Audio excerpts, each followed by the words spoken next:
उत्कट म्हणजे विनायक चतुर्थी आहे, अंगारक योग आहे आजचा.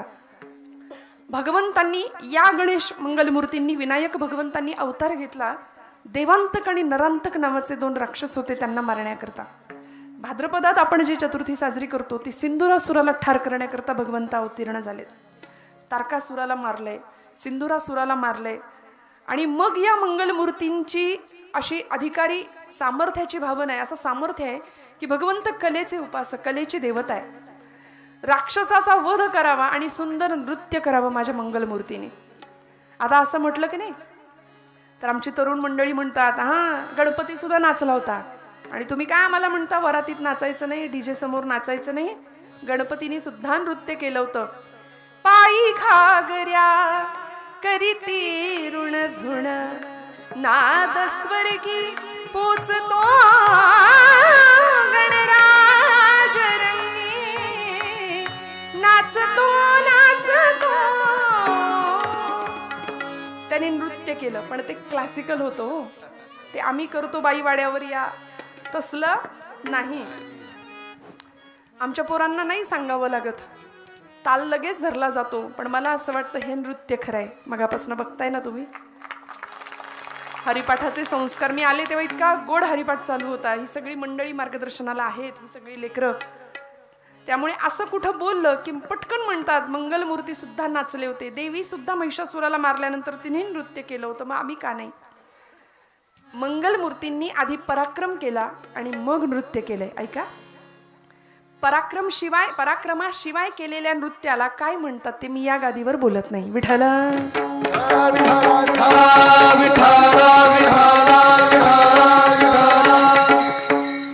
त्यामुळे या सगळ्या उत्सवांमध्ये, सगळ्या भक्तीच्या प्रांतामध्ये सगळ्यात महत्वाची गोष्ट जर कुठली असेल ना, मला आज भगवंतांच्या अवताराचा अभंग घेता आला असता. मनात योजलेला अभंग इथे आल्यावर बदलला. असं वाटलं भाव समजून घेऊया आधी. भगवंत अवतार का करतो, अवतार का घेतो, यामागे त्याचं काही वैयक्तिक कारण आहे का? त्यांनी आपल्याला आपलं मानलंय पण आपण त्याला आपलं म्हणायला तयार नाही. आपण मानतो का देवाला आपलं? खरं सांगा, आपण जागे आहात का? आधी सांगा, सगळे जागे आहात का? आपण देवाला आपलं मानतो का? कुठलं? सकामतेकडून निष्कामतेकडे अशी भक्ती व्हावी, निर्गुणाकडून सगुणाकडून निर्गुणाकडे आणि ज्ञानोत्तर भक्तीकडून पराभक्तीकडे असा प्रवास झाला पाहिजे. पण आम्ही सकाम भक्तीतच इतके रंगलो, परिणाम असा झालाय की देवाकडून सगळं पाहिजे, देव कुणाला नकोय. माझं बोलणं खूप लक्ष देऊ नये का? बऱ्याचदा काय होतं, कीर्तन म्हटलं की 2 तास टाइमपास झाला पाहिजे, उत्तम मनोरंजन झालं पाहिजे, भरपूर हसायला मिळालं पाहिजे, अशी एक धारणा श्रोत्यांची राहते. श्रोत्यांची या धारणा सांभाळता सांभाळता कीर्तनकार कीर्तन बाजूला ठेवतात आणि दृष्टांतावरच भर देतात. असं होतं. पण तसं न करता सगळे जागेपणे आपण कीर्तन श्रवण करूया. 2 तास, 1.5-2 तास जो काही जीवनाचं कल्याण करण्याकरता मिळालेला वेळ आहे ना, तो प्रपंचातल्या गोष्टी ऐकण्याकरता नाही. शुद्ध अध्यात्म ज्याचा पाया भक्तीचा असला पाहिजे, ज्याने आपलं जीवन उद्धरून जाईल, या एका सन्मार्गाच्या दिशेने आपण वाटचाल करतोय. आपण भाग्यवान आहोत, आपण या मंडपात आहोत श्रोते हो. प्रत्येक जणांनी आपल्या भाग्याचा हेवा करावा. पहिलीच गोष्ट, भारतासारख्या सुंदर देशात आम्ही जन्माला आलोय. आज याची देही याची डोळा पुढच्या पिढ्यांना आम्ही सांगू शकतो की आम्ही रामाला सिंहासनावर प्रतिष्ठित होताना पाहिलंय, आम्ही प्रभू रामचंद्रांची प्रतिष्ठापना होताना पाहिली. अयोध्येला नाही जायला जमलं पण तरी सुद्धा इथून का होईना तो सोहळा आम्ही अनुभवला. आम्ही कुठल्याही पक्षाचे नाही, आधीच क्लिअर केलेलं बरं असतं. आमचा एकच पक्ष आहे, भागवत पक्ष. पण सावरकर म्हणतात, जे जे उत्तम उदात्त उन्नत महन मधुर तेते, जे चांगलं आहे. रामराय गादीवर बसणं, रामरायांची प्रतिष्ठापना होणं आणि 500 वर्षांचा त्यांचा वनवास संपणं फार गरजेचं होतं, फार गरजेचं होतं. प्रभू रामराय सिंहासनावर बसले, त्यांच्या जागेवर विराजमान झाले. आम्ही भारतवासी खऱ्या अर्थी भाग्यवान ठरलो. आता खबरदार, आता रामाचं गणपतीचं नाव घेणाऱ्यांनी आनंदात राहा, काळजीच नको. कारण मीरा रोडला घडलेलं प्रकरण फार जुनं नाहीये. आता धर्माच्या गप्पा मारणारी माणसं आजूबाजूला जरी दिसली तरी धर्माचं खरं वर्तन करणाऱ्यांची आज गरज आहे, धर्मशास्त्र सांभाळणाऱ्यांची आज गरज आहे. म्हणून आपण भाग्यवान आहोत की इथे मंगलमूर्तींच्या या अधिष्ठानासाठी आपण आलो आहोत, त्याच्या समोर आलो आहोत, त्याची सेवा आपण करतोय. आणि कीर्तन ही नवविधातली सर्वश्रेष्ठ अशी भक्ती आहे. कीर्तन चांग होय अंग हरिरूप. काय मिळवायचं 2 तासाच्या कीर्तनात? काय मिळवायचं? दृष्टांत घेऊन घरी जायचा का? सिद्धांत पक्का व्हावा याकरता दृष्टांताची योजना असते. पण आम्ही काय करतो? सिद्धांत तिथेच राहतो. अभंग तुमचा तुम्हाला लखलाभ, आम्ही निघालो विनोद घेऊन घरी. फक्त विनोदाकरता कीर्तन नाही. जेणेकरून मूर्ती ठसावी अंतरी श्रीहरीची, ऐसी कीर्तन मर्यादा हो संतांच्या घरची. हे कीर्तनाचं इप्सित आहे. समाधीचे सुख सांडा ओवाळूनी, ऐसा या कीर्तनी ब्रह्मरस. या ब्रह्मरसाचं पान आम्हाला करता आलं पाहिजे. याकरता आपण सगळे इथे आहोत श्रोते हो. हा ब्रह्मरस अनेकांना चाखायला, हा ते थोडं बघा ना काही करता आलं तर. या ब्रह्मरसाचं पान आम्हाला चाखायला मिळावं याकरता संतांचं काळीज तळमळलं, संत व्याकुळ झाले. आणि म्हणून तुम्हाला मला तुमचा माझा पूर्णपणे उद्धार व्हावा याकरता. नाही राहू दे आता, हालचाल नका करू, असू दे, काही हलवू नका. विठ्ठल विठ्ठल विठ्ठल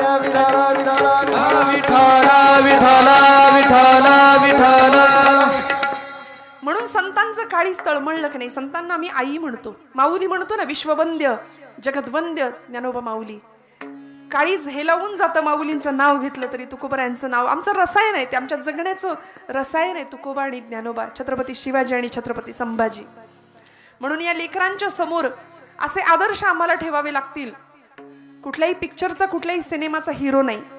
तुकोबा, ज्ञानोबा, स्वामी विवेकानंद, छत्रपती संभाजी महाराज, छत्रपती शिवाजी महाराज, हे आदर्श जर आमच्या लेकरांपुढे असतील आणि या कथा जर कीर्तनातनं त्यांना मिळाल्या तर जीवनामध्ये कुठल्याही समस्या आल्या तरी सुद्धा कुठेही हात जोडायची गरज नाही.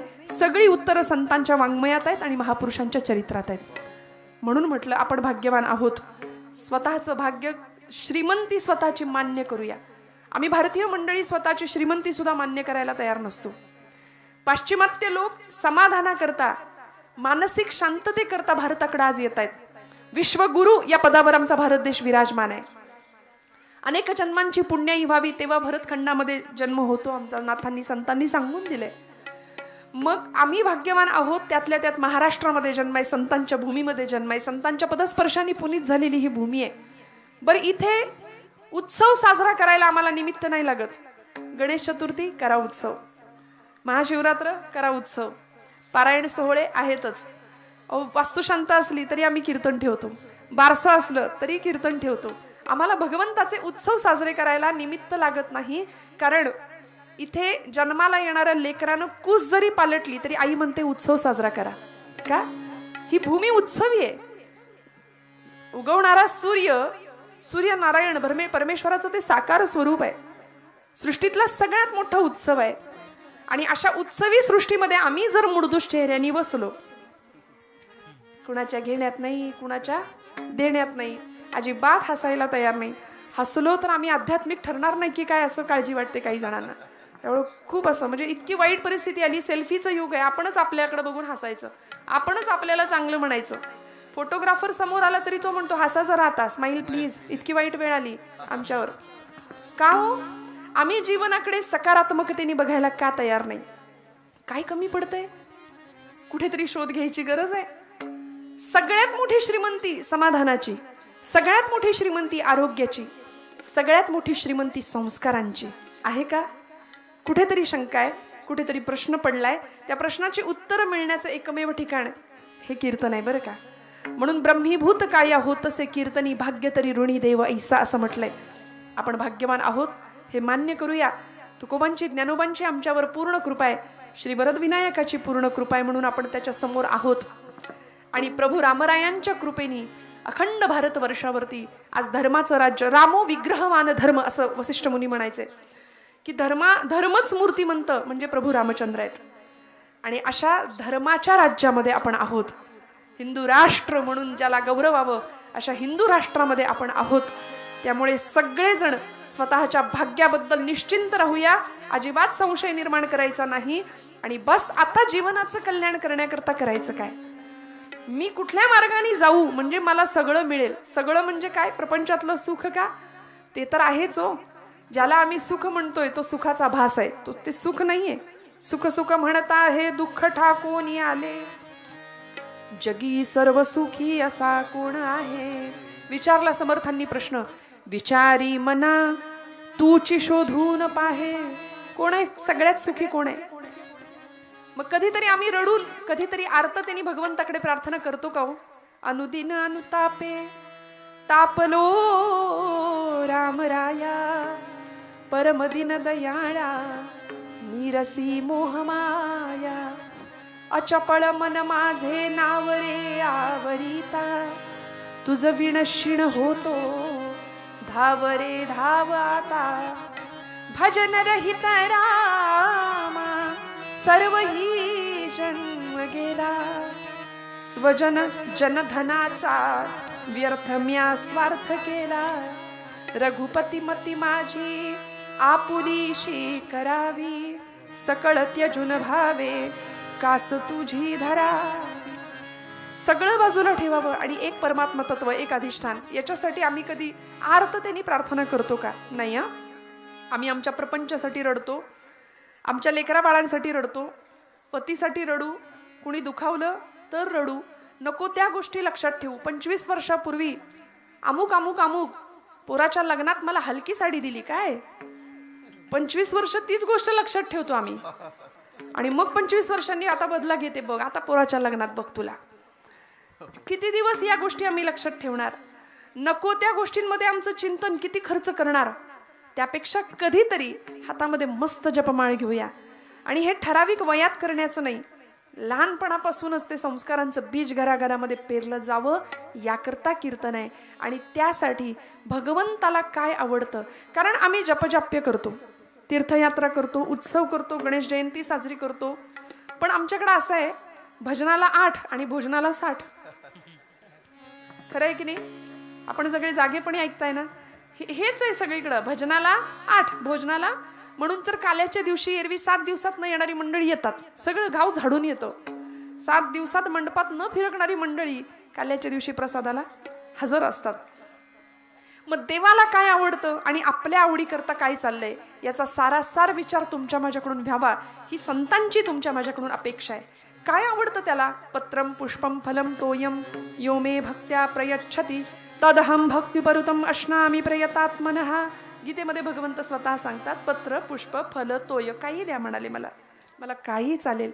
गणपती बाप्पा म्हणतो, मला नुसता निष्ठेने नमस्कार करा. पण तो नमस्कार सुद्धा आम्ही असा करतो, जाता जाता येता येता गणित इंग्रजीच्या पेपरला बरोबर पोरांना देव आठवतो. एरवी नाही, मारुतीचं मंदिर असू दे, गणपतीचं मंदिर असू दे, सकाम भक्ती आहे की नाही आमची. मग त्याला माहिती आहे की माझ्याकडे येणारे सगळे व्यापारी आहेत, खरा भक्त कुणीच नाही. माझ्याकडे सगळे लबाड मंडळी येत आहेत. त्यामुळे असा कुणी ज्ञानोबा असेल का, असा कुणी नामदेव असेल का, जो हट्ट करून मला भरवेल, जो माझ्याकरता रडेल, असा कुणी भक्त आहे का, याची वाट पाहतोय भगवंत. मग आजच्या काळामध्ये खऱ्या अर्थी भगवंत काय घेतो ते सगळं तुकोबराय आजच्या अभंगाच्या प्रथम चरणापासून सांगतात.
देव सोयरा देव सोयरा देव सोयरा देव सोयरा देव सोयरा देव सोयरा देव सोयरा देव सोयरा सोयरा अंतरीची घेतो गोडी पाहे जोडी भावाची देव सोयरा देव सोयरा देव सोयरा दीनांचा. तुकोबरायांनी आम्हाला सांगितलं भगवंत काय घेतो, त्याला काय आवडतं आणि तू काय बघतो. अंतरीची घेतो गोडी, तुमच्या माझ्या आतमध्ये असलेली भगवंताची गोडी, आणि त्याला पाहे जोडी भावाची, त्याला जोड आहे का भावाची ते पाहतोय. श्रोते हो, एक प्रश्न तुम्हाला जाता जाता विचारणार आहे. महिला वर्ग, आज तुम्ही बहुसंख्य आहात. मी नेहमी एक प्रश्न विचारते, आपण एसटीने प्रवास करता का? बसता ना लाल डब्यात, एसटी महामंडळ. आता आपलीच आहे एसटी, आहे की नाही? बसले तरी उठ म्हणू शकतो आपण, पण तसं करू नये बरं का. आधीच त्यांना, आता बघा ना, इथं पण आरक्षण कमीच आहे. विठ्ठल विठ्ठल विठ्ठल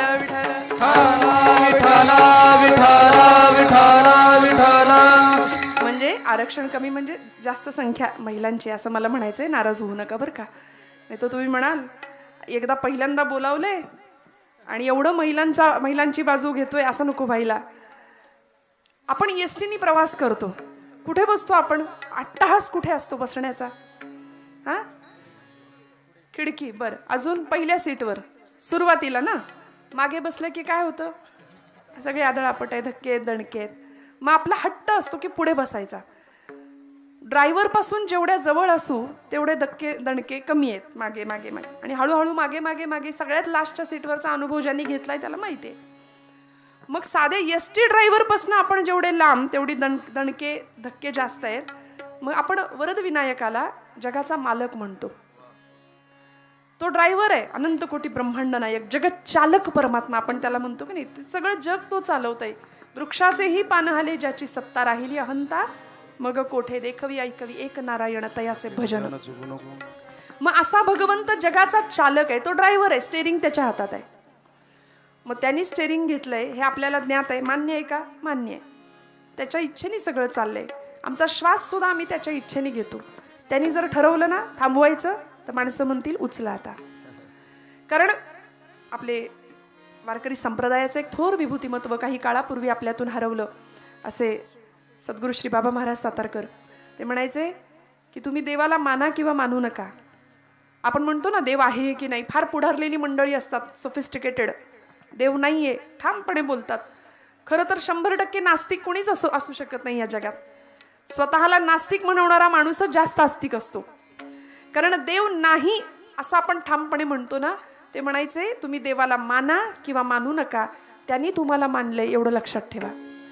ज्या दिवशी देव आपल्याला मानणार नाही त्या दिवशी आपल्या घरासमोर गर्दी जमेल. माणसं म्हणतील उचला, म्हणून लोक इतकं घाबरतात. जिवंतपणी राम म्हणायला कोणी तयार नाही. आज लोकांचा असा समज आहे गेल्यावरच राम म्हणावं, रामनाम सत्य हे शेवटी, म्हणून जिवंतपणी राम म्हणायला आपण तयार नाही. पण खरं सांगू, आत्ता जर राम नाही ना म्हणलो तर तेव्हा लवकर म्हणावं लागेल विठ्ठल.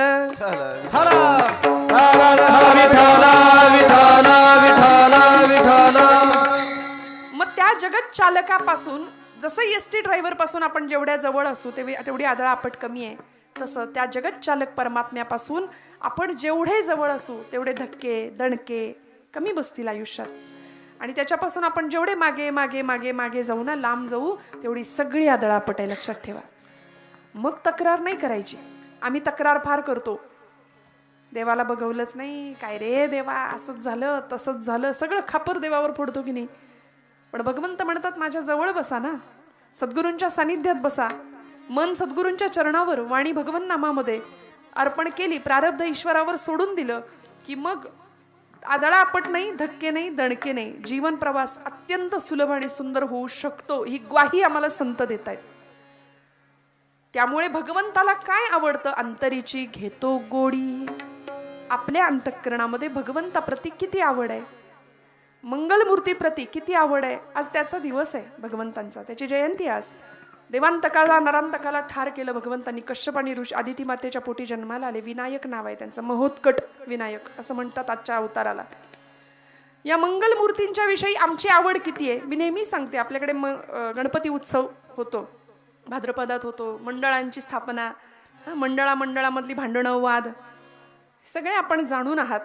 पण देवाच्या आवडीकरता किती चालतं आणि आपल्या आवडीकरता किती चालतं याचा बारकाईने विचार करण्याची गरज आहे की नाही. कार्यकर्त्यांना आरती सुद्धा धडपाठ नसते. मी चुकत असेल तर मला सांगा बरं का. डोक्याला टोपी घाला असं सांगावं लागतं. कपाळाला गंध लाव रे बाबा, ते म्हणतं बरमुड्यावरच आरती करेन, जाऊ दे म्हणतो, चालतंय. अरे छान धोतर नेसून आरतीला उभा राहा, छान कपाळाला डोक्यावर शिरस्त्राण घाल, कपाळाला गंध लावून मग गणपती बाप्पा समोर जा. घरामध्ये पाहुणे आल्यानंतर सुद्धा आई म्हणते जरा नीट कपडे घाल. मग हा तर 10 दिवसांकरता तुमच्या माझ्या घरात पाहुणा येतो, मग त्याच्या समोर आरतीला कसं जावं. काही सोपस्कार आहेत की नाही. काय पूजा करावी त्याची. मी मुद्दाम त्याच्या मूर्तीच्या सगुण रूपाचं वर्णन सांगणार आहे, कारण भगवंताला काय आवडतं त्याच्याविषयी आपल्या अंतःकरणामध्ये किती भाव आहे, त्याच्या समोर किती होता हो. सगळं किती संपत्ती ऐश्वर्य गुण रूप काही होता, त्याला कशाशी काही घेणं देणं नाही. माणसं मंदिरं बांधतात पण मंदिरावरती चिरा लावतात शेवटी, आहे की नाही. परवा एका गृहस्थांनी एका देवस्थानला पंखे दिले, गिफ्ट भेट दिले ट्रस्टला, आणि ते पंखे लागले हॉलमध्ये. माझं कीर्तन सुरू झालं आणि तो माणूस आला ज्यांनी पंखे दिले होते. तो आला आणि त्यांनी सगळे पंखे पटापट बंद करून टाकले. सगळे चलबिचल झाले, गरम व्हायला लागलं. सगळ्यांनी वर बघितलं, पंखे बंद. मला नाही राहवलं. शेवटी कीर्तन झाल्यावर त्याला म्हटलं, का रे बाबा दादा पंखे का बंद केले तू. तो म्हणाला, हे पंखे या देवस्थानला मी दिलेत. प्रत्येक पंख्यावर म्हणाले माझं नाव लिहिलंय. ते मध्ये जागा असते ना गोल, मग ते जर फिरत राहिले तर माझं नाव कोण वाचणार. मग काही वेळ का होईना जरा थांबले पंखे, लोकांनी बघितलं, माझं नाव दिसलं असेल लोकांना. अशी आमची दिखाव्याची भक्ती आहे. भगवंत काय पाहतो, कितीही ओता काही नाही, त्याला काही नकोय. साधा निष्ठेने केलेला नमस्कार सुद्धा भगवंताला प्रिय आहे. मग अशी भगवंताची मूर्ती सगुणाची, आता वरद विनायक सगुण रूपाने तुमच्या माझ्या समोर आहे. पण तो भगवंत कसा आहे. आज पाश्चिमात्य लोकांची किंवा ख्रिस्ती मिशनऱ्यांची आणि कॉन्व्हेंट संस्कृतीची, मी हात जोडून सांगते, इंग्लिश मिडियमला घालायला हरकत नाही, पण कॉन्व्हेंट संस्कृती अशी आहे की जी आमच्या मुलींना कपाळाला टिकली लावू देत नाही, हातात बांगडी घालू देत नाही. बघा तुम्ही, शाळांमध्ये काढायला लावतात. हे कॉन्व्हेंटमध्ये होतं बरं का. इंग्लिश मिडियमच्या आपल्या जर शाळा असतील ना तर तिथे असं घडत नाही. त्यामुळे त्यांचं ब्रीदच आहे ते. आपल्या पोरांना सांगतातच, तुमचा देव दगडाचा बुडतो पाण्यात, आमचा देव लाकडाचा पाण्यात बुडत नाही. हे लहानपणापासून पोरांच्या डोक्यावर बिंबवलं जातंय, अत्यंत लहानपणापासून. त्यामुळे धर्मांतर असू देत आणि आपल्या धर्माविषयीची स्वाभिमानाची वृत्ती ती कमी होते. मग मुलांची करावंसं वाटत नाही देवधर्माचं काय. मी माझ्या पदरचं नाही सांगत, गणपती बाप्पाला एलिफंट गॉड म्हणण्या इतपत मजल गेली आहे या लोकांची. मारुतीरायाला मंकी गॉड म्हणतात. आम्ही कुठे आहोत, आम्ही जागे नाही आहोत याचा अर्थ. आमचं हित कशात आहे, या हिताच्या ठिकाणी जागे राहा. तुकोबराय म्हणले होते, आपुलिया हिता जो असे जागता धन्य माता पिता तयांची. खरं हित आम्हाला जपावं लागेल. त्यासाठी भगवंताला काय आवडतं याचा विचार करावा लागेल. बघा तुम्ही, अगदी पटकन सांगून पुढे जाते. सगुण पूजा आम्हाला संतांनी दिली की नाही, भावानी करायची. सगुणाचे आधारे निर्गुण पाविजे निर्धारे. आम्हाला निर्गुण उपासना जमत नाही, अवघड आहे. माऊलींनी ती केली निर्गुणाची उपासना. समाधी तत्वाचा स्पर्श झाला. आम्हाला जमेल का समाधी घ्यायला. आता जर सांगितलं चला बसा समाधीला, एवढं सोपं आहे का. कुणी दार लावून घेतलं बाहेरनं कडी तरी आम्हाला गुदमरतं आतमध्ये. आम्ही काय समाधीच्या गप्पा मारणार. पण आळंदीला जावं, कडकडून माऊलींना मिठी मारावी. का हो, निर्गुण तत्व साधलं, परब्रह्म स्वरूपात विलीन झाले. आज माऊली म्हटलं तरी आमचं अंतःकरण हे लावतं, डोळ्यात पाणी येतं. का, कारण विश्वाचे आर्त माझ्या मनी प्रकाशले, अवघेची झाले देह ब्रह्म. सगळ्या जगाचं दुःख स्वतःच्या हृदयाकडे घेतलं ज्ञानोबांनी. आणि एवढंच नाही, जे खणांची व्यंकटी सांडू असं आगळं वेगळं उदात्त मागणं सुद्धा मागितलं. मागणारा तेवढ्याच ताकदीचा होता, देणारा सुद्धा तेवढ्याच ताकदीचा होता. इतकं सुंदर मागणं जगाच्या पाठीवर कुणीच नाही मागितलं. काय भक्तीची परिसीमा असेल ज्ञानोबांच्या. त्यामुळे स्वतः निर्गुण उपासना केली आणि तुम्हाला मला सोपं दिलं. हरिमुखे म्हणा, हरिमुखे म्हणा, पुण्याची गणना. सोपं दिलं की नाही. काय ठाईचं बैसोनी खरा एकचित्त, आवडी अनंत आळवावा. बास म्हणले, कुठं जंगलात जायची गरज नाही. येथ मनाचा मारू न करिता, इंद्रिया दुःख न देता. येथे मोक्षासे आयता श्रवणाची. माऊली म्हणते कुठेही मन मारायची गरज नाही, कुठेही इंद्रियांना दुःख देऊ नका, जंगलात जाऊ नका, भगवे कपडे परिधान करा, रुद्राक्षांच्या माळा, भस्माचे पट्टे, काही करायची गरज नाही म्हणले. यातलं घरात प्रपंच करा उत्तम. फाटका तुटका प्रपंच संतांना सुद्धा मान्य नव्हता. आपण काय करतो, तुकोबरायांचं वचन ऐकतो पण त्यातली एकच ओळ लक्षात ठेवतो, जोडून या धन उत्तम व्यवहारे, आणि त्याच्या पुढची ओळ उदास विचारे वेच. इकडे लक्ष देत नाही आपण. आपण फक्त पहिलं पै गाठी मारून सगळा पैसा सेव्हिंगला, काहींनी तर पूर्वीच्या काळी जमिनीत पुरायचे, आणि ते मग आज सांगेन उद्या सांगेन असं करून तिथंच राहायचं, ते पुढच्या पिढीला मिळायचंच नाही. निदैवाचा परिवरी लोह्या रुतलिया आहाती सहस्रवरी, वरी बैसोनी उपवास करी दरिद्री जे. ज्ञानोबांनी दृष्टांत लिहिलाय की त्याच व्यक्तीचा पोरगा पुढच्या काळामध्ये शेळ्या भाकरीचे तुकडे जिथं धन पुरून ठेवलंय ना तिथंच तोडतो. राहिलं ना सांगायचं राहून गेलं, जमवलं आणि शेवटी इथंच राहिलं. मी नेहमी सांगते, आपण असे बांधावर उभे राहतो, येणाऱ्या पाहुण्याला म्हणतोय ते झाड दिसतंय का, तिथपर्यंत सगळं या पठ्ठ्याचं आहे माझं. तो डोंगर दिसतोय का, तिथपर्यंत जमीन सगळी आपली आहे. ती धरणी माता हसते आपल्यावरती, म्हणते याचा पंजा सुद्धा हेच म्हणायचा, याचा आजा सुद्धा हेच म्हणायचा, आणि हा सुद्धा हेच म्हणतोय, हे सगळं माझं. मग भगवंताला काय द्यायचं यातलं? सगळं जर घेऊन जायचंय, सगुणाची पूजा आम्हाला भगवंतांनी, आम्हाला संप्रदायाने, आमच्या परंपरेने दिली आहे. मग त्या सगुण पूजेमध्ये भगवंत कसा आहे? आज मंगलमूर्तींचं ध्यान करूया आपण, त्यांचा दिवस आहे आज. शास्त्राने मंगलमूर्तींची प्रतिमा किंवा जशी आत्ता मूर्ती एक नाही वरदविनायकाची, तशी सांगितली आहे. छान मांडी घालून बसलाय, एक पाय असा वरती आहे भगवंतांचा. हां, स्थिर बुद्धीचं ते लक्षण आहे बरं का, खूप लक्ष देऊ नाही का. त्याचंच आसन स्थिर असू शकतं ज्याची बुद्धी स्थिर आहे.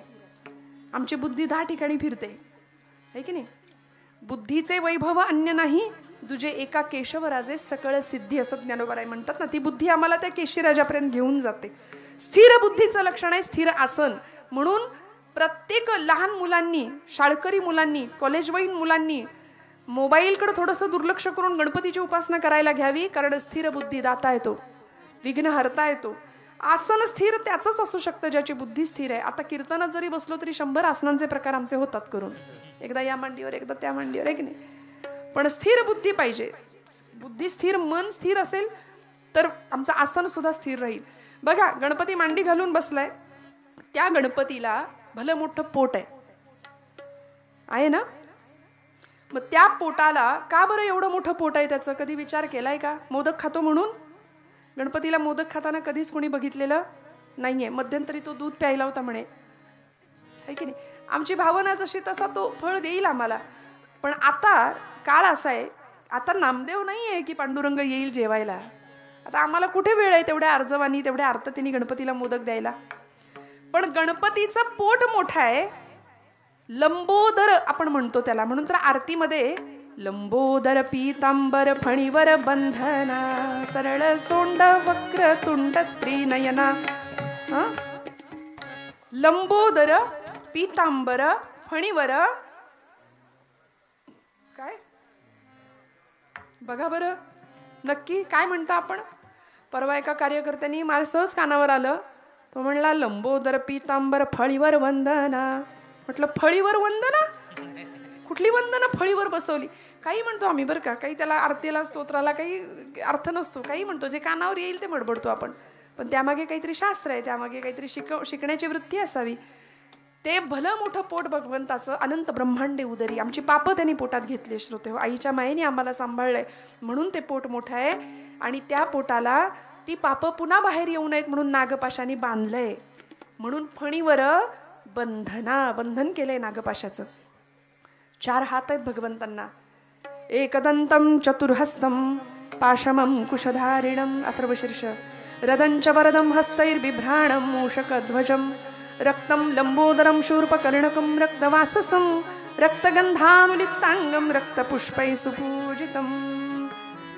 एकदंतं चतुर्हस्तं पाशमं कुशधारिणं. पाश अंकुश धारण केलेत मागच्या 2 हातामध्ये, पाश आणि अंकुश. का हो? दुष्टाला मारायला. आज आपल्या हातात शस्त्र असावं की नसावं हे त्या धारण करण्यामागच्या हेतूवर अवलंबून आहे बरं का. आमचे सगळे अवतार शस्त्रधारी आहेत. बघा तुम्ही, प्रभू रामराय हातात शस्त्र आहे का? आपण जागे आहात का? बोला, हातात शस्त्र आहे का प्रभूंच्या, रामरायांच्या? आहे. भगवान गोपाल कृष्ण शस्त्र आहे का? सुदर्शन चक्र आहे. भगवान विष्णू शंख चक्र गदा. विठ्ठोबरायाच्या विठ्ठलाच्या पायाशी सुद्धा वीट आहे. प्रसंगी तीही शस्त्र म्हणून वापरतील भगवंत, काही सांगता येत नाही. शस्त्रधारी आहेत भगवंत आमचे सगळे. का? दुष्टांचा नाश करणं हे त्यांच्या येण्याचं रहस्य आहे. मग असा शस्त्रधारी भगवंत मंगलमूर्तींनी सुद्धा दुष्टांना मारायला शस्त्र हातात धारण केलंय. म्हणून धर्माच्या स्थापनेसाठी आणि धर्मरक्षणासाठी प्रसंगी शस्त्र हातामध्ये घ्यावं लागलं तरी सुद्धा कमीपणा करायचा नाही. कारण सावरकर म्हणतात, शस्त्र पाप ना स्वयेची, शस्त्र पुण्य ना स्वये, इष्टता अनिष्टता त्यास हेतूनेच ये. ऐकून ठेवा, हातात शस्त्र घेणं हे पाप नाहीये. त्या शस्त्राचा आपण वापर कसा करतो त्यामागच्या हेतूवर ते पाप पुण्य ठरेल. रामांच्या हातामध्ये शस्त्र होतं, धनुष्य होतं. रावणाच्या हातात सुद्धा धनुष्य होतं, पण आपण पूजा करतो ती रामांच्या धनुष्याची, कोदंडाची करतो की नाही. त्यामुळे हातात शस्त्र भगवंतांनी धारण केलं.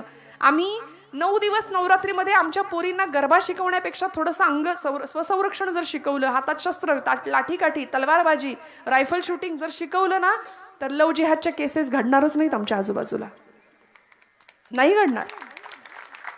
10 दिवस फक्त टिपऱ्या खेळणं यामध्ये कुठलाही पराक्रम नाहीये. 9 दिवस नवरात्र देवी महिषासुराशी लढली, रक्तानं माखली होती. कुठल्याही कलरची साडी नेसायला तिला वेळ नव्हता. कुठल्याही पुराणात शास्त्रात असं लिहिलेलं नाहीये. मी हात जोडून आपल्याला सांगते. याचा अर्थ आपण रंगांच्या साड्या नेसायच्या नाही असं नाही. आपल्याला ती आवड आहे, हो म्हणा. कपाट भरलेलं असतं की नाही, हो म्हणा. मग काय, पण त्या दिवसातच अगदी नाहीच तो कलर माझ्याकडे म्हणून मी तो कलर आज घेणारच विकत, असा अट्टहास करायची खरंच काही गरज नाही. कुठेच कुठल्या पुराणात असं सांगितलेलं नाहीये बरं का. मी हात जोडून सांगते. पण 9 दिवस 9 रात्र तिला पुरेसं खायला नाही, विश्रांती नाही, झोप नाही. ती देवी कुठं तिला साड्या नेसायला वेळ आहे मला सांगा. रोज अखंड 9 दिवस सप्तशती राहते बाजूला, देवीचा पराक्रम राहतो बाजूला, आणि याच्यातच आमचे दिवस निघून जातात. फक्त गरबा. गणपती उत्सवाला घेतला तो चमचा आमच्या लेकरांनी, त्याच्यावर ठेवलं लिंबू, आणि लिंबू काय पराक्रम, लिंबू चमच्यात नाशी पोरं काय शिकणार आहेत आमची, मला सांगा. नको त्या गोष्टींच्या सगळे करतात म्हणून आपण करायचं का? नाही ना. त्यापेक्षा लाठीकाठी प्रशिक्षण शिकूया. छत्रपतींच्या काळातल्या कितीतरी युद्ध कला आहेत की ज्या आजही जिवंत ठेवण्याची गरज आहे. विसरलो आम्ही सगळं, आमचं शास्त्र, आमची श्रीमंती, आणि याकरता उत्सव आहेत बरं का, याकरता उत्सव आहेत. भगवंतांनी शस्त्र हातात घेतलंय दुष्टांचा नाश करायला. आमच्याही हातामध्ये शस्त्र असावं दुर्जनांचा नाश करायला. याचा अर्थ उगीच रायफल घेऊन फिरणं हेही चुकीचं आहे बरं. म्हणून मी पुन्हा सांगते, शस्त्र पाप ना स्वयेची, शस्त्र पुण्य ना स्वये, इष्टता अनिष्टता त्यास हेतूनेच ये, सावरकर म्हणायचे. भगवंत मंगलमूर्ती हातात शस्त्र आहेत. 2 हात समोरचे आहेत, एक हात वरद हस्त आहे, दुसऱ्या हातामध्ये मोदक आहे. मोदक खातो का गणपती? अथर्वशीर्षात कुठेही असा उल्लेख नाही की गणपतीने मोदक खाल्लेत. न म्हणायला अथर्वशीर्षाच्या फलश्रुतीमध्ये वर्णन आहे. यो मोदक सहस्रेण यजती. अथर्वशीर्षाची फलश्रुती सांगते की ज्यांनी 1000 मोदकांचं हवन केलंय, म्हणजे यज्ञ संस्था चालावी आमच्या इथली, म्हणून 1000 मोदकांचं जो हवन करतो त्याला मी प्रसन्न होतो, असं बाप्पा फलश्रुतीत सांगतायत. यो मोदक सहस्रेण यजती. त्यामुळे गणपतीला मोदक प्रिय. पुढे गणपतीचा उजवा हात वरद हस्त आहे, वर देणारा आहे तो.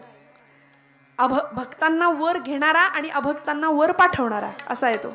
वर देणारा आहे तो, आशीर्वाद देणारा आहे. एकंदर शरीराच्या मानाने त्याचे जे कान आहेत ते कसे आहेत? सुपासारखे. पटकन बोललात की नाही. आपण लहान मुलांना सुद्धा सांगतो गणपतीचे कान सुपासारखे. पण आता कॉन्व्हेंटचं पोरगं म्हणतं, हाऊ इट इज पॉसिबल, गणपतीचे कान सुपासारखे? Because soup is liquid. ते vegetable soup, corn soup, tomato soup, ते सूप आम्हाला माहिती, आम्हाला पाकडायचं सूप कुठे काय माहिती. आता हे प्रदर्शनात मांडाव्या या वस्तू. अशीच वेळ आली की नाही. आता मिक्सर आले, ग्राइंडर आले, फूड प्रोसेसर आले, आता सूप जातं, सगळं गेलं. परवा एका मुलाला म्हटलं जातं माहितीये का? ती म्हणली जातं? कुठे जातं, काय जातं? आमच्या बहिणाबाई खानदेशातल्या म्हणायच्या, अरे घरोट घरोट वाण्या बामनाचं जातं म्हणायच्या. त्याला घरोट म्हणायच्या. त्या खानदेशात शब्द आहे, ज्याच्यातून येतं पीठ त्याले जातं म्हणू नये, असं म्हणायच्या त्या. त्यामुळे काय संस्कृती, काय श्रीमंती. जुन्या मंडळींना विचारा, जुन्या बायकांना, काय सुंदर. कुठेही व्यायामाची मग गरज नव्हती. आता धुणं पिळायला घेतलं तरी मनगट चमकतंय आमचं. का हो? सगळं यांत्रिक युग आलंय की नाही. मग व्यायामाची हाऊस नाही, वेळ नाही तेवढा. म्हणून जुन्या बायका आणि जुनी मंडळी सहज 100 क्रॉस करत होते, सहज बोनस लाईफ मिळायचं त्यांना. आता 60-70 आयुर्मर्यादा. पण आपण सगळे भाग्यवान आहोत की ही श्रीमंती आपली. गणपतीचे कान सुपासारखे. पोरांना सांगता आलं पाहिजे, बाबा सूप म्हणजे ते सूप नाही, पाखडायचं सूप आहे की ज्या सुपामध्ये काय गुणधर्म आहे सुपाचा. जनी निंद्यते सर्व सोडून द्यावे, जनी वंद्यते सर्व भावे. सार आहे ते टाकून द्यावं, सार आहे ते जवळ करावं. हा सुपाचा गुणधर्म गणपती बाप्पा सांगतात. गुरुचरित्रातली एक ओवी आहे. हालविसी कर्ण युगुले तेथोनी जो का वारा उसळे, तयाचे निमाते विघ्नपणे विघ्नांतक म्हणती तुझा. नुसते कान हलवले तरी त्या वाऱ्याने विघ्न पळून जातात देवांच्या. असा मंगलमूर्ती आहे. सोंड मोठी आहे, वक्रतुंड म्हटलंय त्याला. सोंड मोठी किंवा वाकडी सोंड म्हणून वक्रतुंड नाही, तर वक्रांतुंड यती इति वक्रतुंड. हा वाकड्या गतीने जाणाऱ्या माणसांना सरळ करतो तो, म्हणून तो वक्रतुंड आहे. एकंदर शरीराच्या मानाने त्याचे डोळे कसे आहेत? कसे आहेत? सूक्ष्म आहेत. बघा, बारीक डोळ्याची माणसं फार चतुर असतात. फेस रिडिंग आपल्याकडे शास्त्र आहे, चेहरा पाहून जातक सांगणं, नाही का. सूक्ष्म डोळे ज्याचे असतात ना, तो दूरदृष्टीचा माणूस असतो. सूक्ष्म बुद्धीचं लक्षण आहे ते. गणपती बाप्पा सूक्ष्म तऱ्हेने आम्हाला बघायला शिकवतात जगाकडे.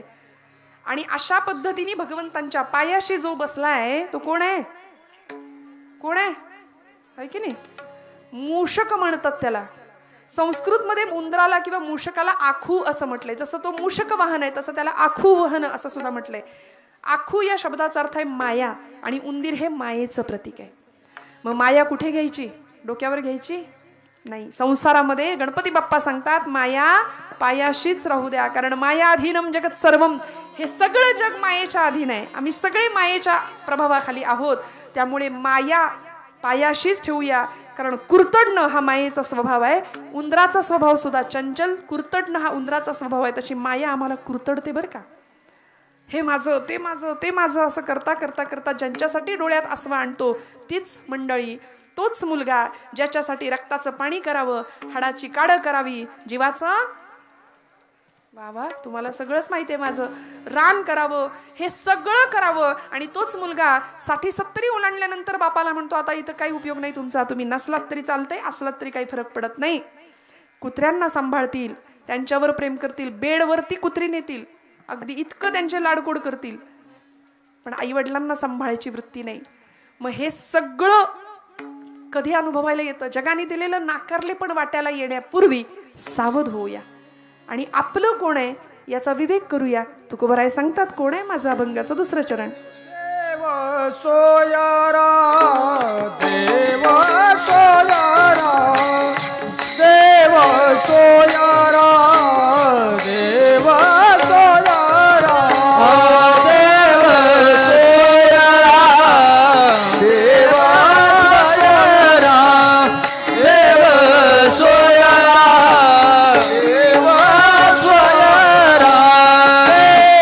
सोयरा, देव सोयरा, देव सोयरा, देव सोयरा, देव सोयरा, देव सोयरा, देव सोयरा, देव सोयरा, देव सोयरा, देव सोयरा, दीनांचा देव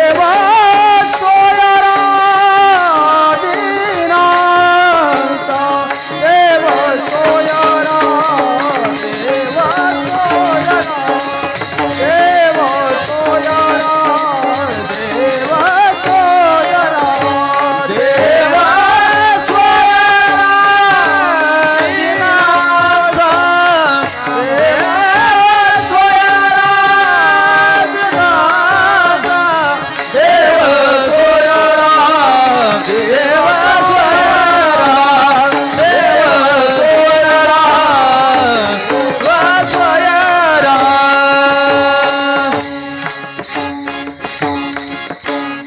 ही माणसं आहेत म्हणून कीर्तन आहे बरं का.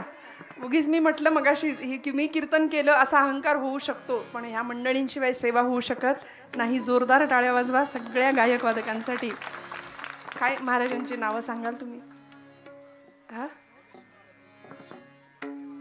हरिभक्तीपरायण रमेश महाराज, हा हरिभक्तीपरायण रमेश महाराज देशमुख, हरिभक्तीपरायण प्रवीण महाराज, हरिभक्तीपरायण निखिल महाराज. जोरदार टाळ्या वाजवाल. मला मान्य आहे याच्यामध्ये वेळ जातो, आपण सगळे नको म्हणताय. लोक आम्हाला लिस्ट देतात आधीच, ही नावं घ्या.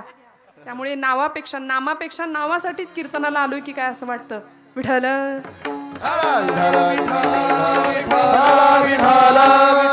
पण आक्रमकता नाही, सांभाळून गाणं, चाली व्यवस्थित. आता श्रीवल्लीच्या चालीवर सुद्धा कीर्तन करायची वेळ आली हो. दुर्भाग्य आमच्याही नशिबात येतं कधी कधी, काय करायचं. पण इतकी गोड माणसं संप्रदायाला वाहून घेणारी ही असतात सोबत साथीला, तेव्हा मग ही साथ असते, साडेसाती नसते. त्यामुळं काय महाराजांचं नाव, हा हरिभक्तीपरायण विशाल महाराज, हरिभक्तीपरायण विठ्ठल महाराज बोराडे. मनापासून नमस्कार करते, सगळ्यांच्या कृतज्ञतेत राहते. तुम्ही आहात म्हणून कीर्तन आहे. कारण ही साथ फार महत्वाची असते. मी नेहमी एक वाक्य म्हणते, नादब्रह्म, स्वरब्रह्म आणि शब्दब्रह्म एकत्र आलं तरच कीर्तनात परब्रह्म साकार होतं. असं तसं येतच नाही. म्हणून महाराज म्हणले ना की कर जोडून पायी ठेवत असे माथा, तुका विनवी पंढरीनाथा, रंगी ओढवावी रंग कथा, पुरवी मनोरथा माय बापा. रंगदेवता कीर्तनात यायची असेल, सगळ्यांचा सहभाग आणि सगळ्यांनी मनापासून सेवा देणं फार गरजेचं असतं. जसा त्यांचा सहभाग तसा श्रोते म्हणून आपला सहभाग. आपण इतक्या छान पद्धतीने कीर्तन श्रवण करताय, याचं कारण असं आहे की कीर्तनकारावरचं प्रेम नाही, हे कीर्तनावरचं प्रेम आहे आपलं. बरोबर आहे ना? हो म्हणा मोठ्यानी. कीर्तनकार येतील जातील, तो कसा आहे कशी आहे हे सगळं विसरून जा. वक्ता, व्यक्तित्व, वक्तृत्व आणि व्यक्तिमत्व 4 गोष्टी असतात. वक्ता, वक्तृत्व, व्यक्तिमत्व आणि वक्तव्य. यातलं लक्षात ठेवायचं ते फक्त वक्तव्य, बाकी सगळं विसरून जायचं. कीर्तनकार येतील जातील, हजारो मंडळी या गादीवर येऊन गेली, पण ही गादी आजपर्यंत आहे. अनादी कालापासून, देवर्षी नारदांपासून नामदेव महाराजांनी पुढे ती गादी चालवली आणि या गादीवर आपल्या सगळ्यांची निष्ठा राहू दे, एवढंच मी मागणं मागेन. त्यामुळे भगवंत आपला आहे एवढं कायम डोक्यात ठेवूया. देवसोयरा देवसोयरा देवसोयरा, दीनांचा भगवंत आपलाय, त्याच्याशिवाय कुणीच आपलं नाही. पटेल का मनाला बुद्धीला? भगवंत पूर्ण कृपा करतो का? पूर्ण कृपा करतो. कुणावर केली? अनेकांवर केली. उदाहरण दिलं, व्याधस्याचरणं ध्रुवस्य च वयो विद्या गजेंद्रस्य का जातिर्विदुरस्य यादवपतेर उग्रस्य किं पौरुषम कुब्जायाः कमनीय रूपमधिकं किंतत् सुदाम्नो धनं भक्त्या तुष्यति केवलं न च गुणैर्भक्ती प्रिय श्रीपतिः. व्याधस्याचरणं, व्याधाचा आचार काय होता पण त्याच्यावर कृपा केली देवानी. आचरणावर देव प्रसन्न होतो असं म्हणावं तर व्याधाचा आचार काय होता पण कृपा केली. ध्रुवस्यच वयो, वय बघून देव कृपा करतो असं म्हणावं तर ध्रुव बाळाचं काय वय होतं? 5 वर्षाचं लेकरू होतं, आढळपद दिलं. किंतत् सुदाम्नो धनम, व्याधस्याचरणं ध्रुवस्यच वयो विद्या गजेंद्रस्य का. आपल्याला भागवतातली गजेंद्र मोक्ष कथा माहिती असेल. गजेंद्र हा पशु कुळातला तो राजा होता. गजेंद्र, इंद्र म्हणजे राजा बरं का. गजेंद्र, गजांचा जो राजा तो गजेंद्र, देवांचा जो राजा तो देवेंद्र. बोला, नरांचा जो राजा तो धर्माचा जो राजा तो थांबूया थांबूया थांबूया विठ्ठल विठ्ठल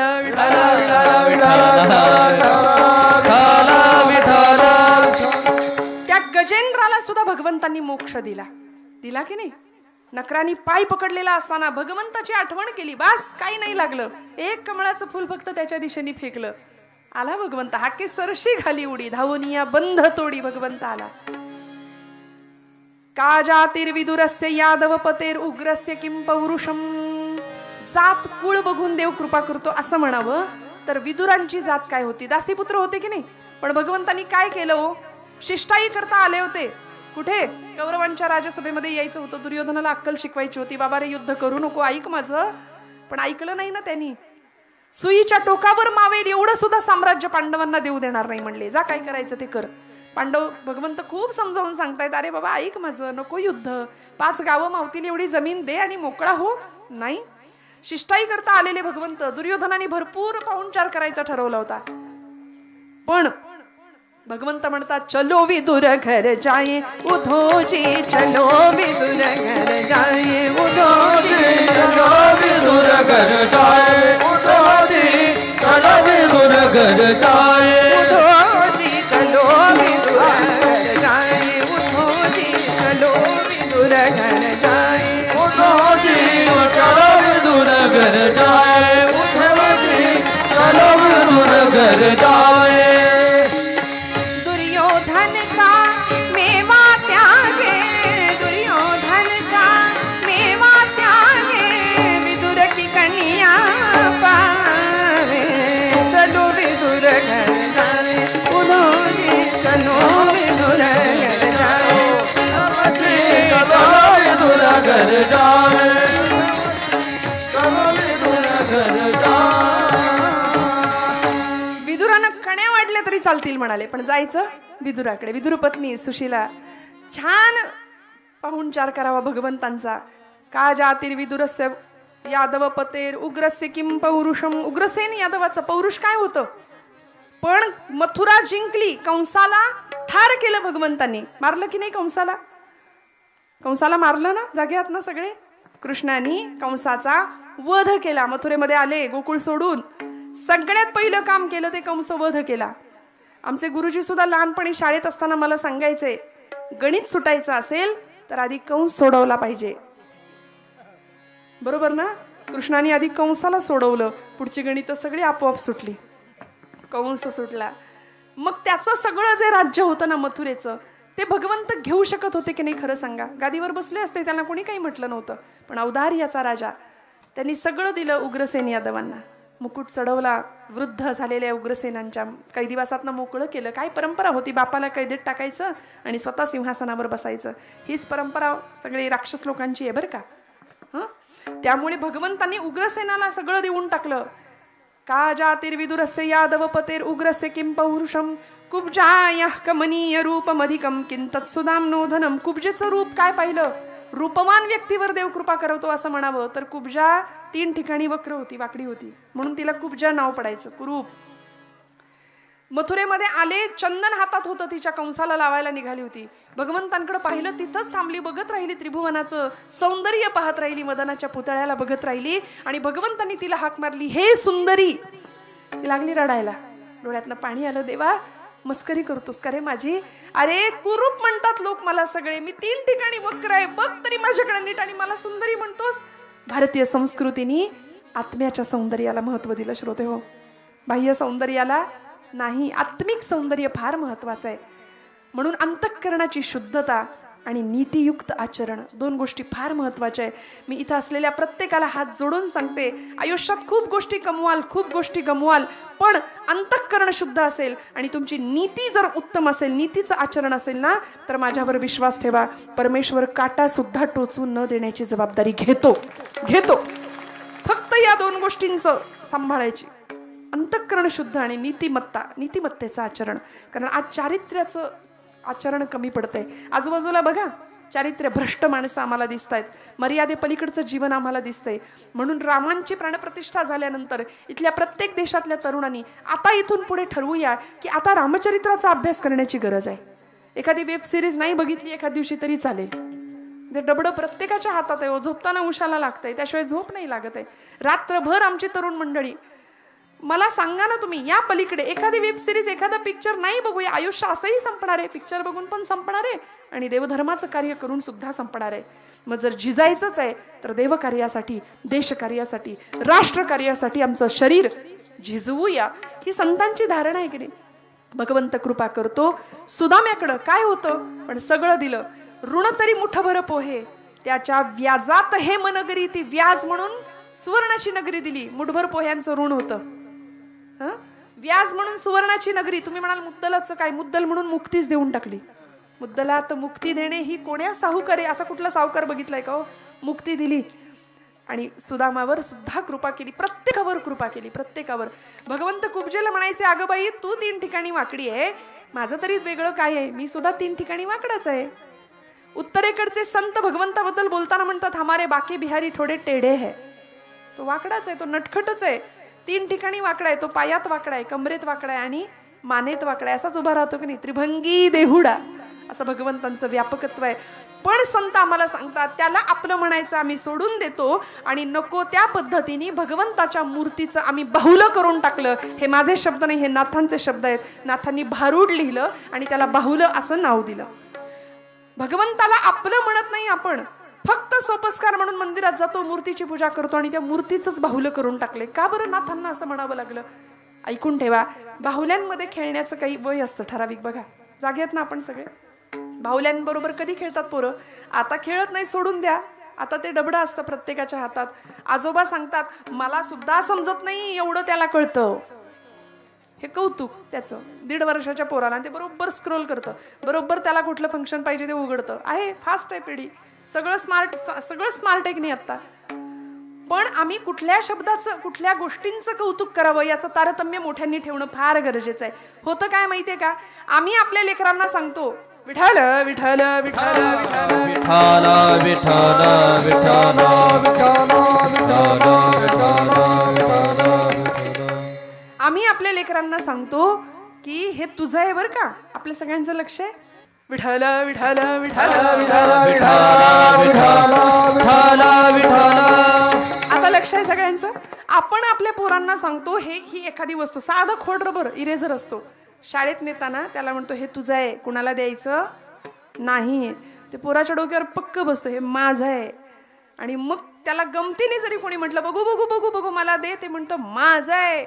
मग आपण काय म्हणतो, कसं गुंड आहे बघ, माझं माझं करतोय. आम्ही कौतुक करतो नको त्या गोष्टींचं. पण मला सांगायचंय असं की अंतःकरणातलं बालपण कधीच नाही हरवू द्यायचं. माझी लिंक तुटली, मी काय सांगत होते खरं. देव सोयरा, देव सोयरा दीनांचा. भगवंताला बाहुलं करून ठेवलं. बाहुल्या खेळण्याचं एक विशिष्ट वय असतं. 5 वर्षापर्यंत मुली, लहान मुली बाहुल्यांबरोबर खेळतात. मुलं है की नाही, बाहुला बाहुलीचं लग्न लावतील काय, आता खेळत नाहीत, विषय सोडा, जुना काळ. पण तीच मुलं मोठी होतात, तो मुलगा मोठा होतो, त्यावेळी 22व्या वर्षी बाहुल्या बदलतात की नाही. जाग्यात ना आपण, ती जी लहानपणीची बाहुली आहे ती 22व्या वर्षी चालेल का? नाही, 22व्या वर्षी बाहुली बदललेली असते. पण ती जी लहानपणी खेळत असलेली बाहुली असते ना, ती कुठेतरी अडगळीत पडते, भंगारात पडते, कुठेतरी तिचा हात तुटलेला असतो, पाय तुटलेला, गेली ती. मी माझ्या पदरचं नाही, नाथ बाबा सांगतायत आम्हाला की लोकांनी देवाच्या मूर्तीचं असं बाहुलं करून ठेवलंय. शिळा तांब्याचे केले बाहुले, शिळा तांब्याचे केले बाहुले, पकवत शिळा तांब्याचे केले बाहुले, शिळा तांब्याचे केले बाहुले, शिळा तांब्याचे केले बाहुले, शिळा तांब्याचे केले बाहुले, शिळा तांब्याचे केले बाहुले, शिळा तांब्याचे केले बाहुले. पाठ मांडोनी वरी वै सविले, पाठ मांडोनी वरी वै सविले, पाठ मांडोनी वरी वै सविले, पाठ मांडोनी वरी वै सविले. गंधाक्षता झाकोळीले, गंधाक्षता झाकोळीले, या जनासी वेड लागले, या जनासी वेड लागले, या जनासी वेड लागले, या जनासी वेड लागले, या जनासी वेड लागले, वेड लागले, वेड लागले. शिळा तांब्याचे केले बाहुले, शिळा तांब्याचे केले बाहुले, शिळा तांब्याचे केले बाहुले, शिळा तांब्याचे केले बाहुले. या जनासी वेड लागले. नाथांनी सांगितलं बाहुलं बनवून टाकलं मूर्तीचं. अहो कुठे आम्ही जास्वंदीची फुलं त्याच्या सोंडेच्या छिद्रात लावतोय, उदबत्त्यांचा जोडगा कुठे नक्की कुठे ठेवतोय, लावतोय, काही तारतम्य नाहीये. पण छान पद्धतीने सगुणाची पूजा करावी. आमची घरची पूजा सुद्धा अशी असते, एकदाच वस्त्र ओढायचं, सगळे स्विमिंग टँकमध्ये आल्यासारखे ते घंगाळात येतात एकत्र, एकदाच बुचकळून काढायचं.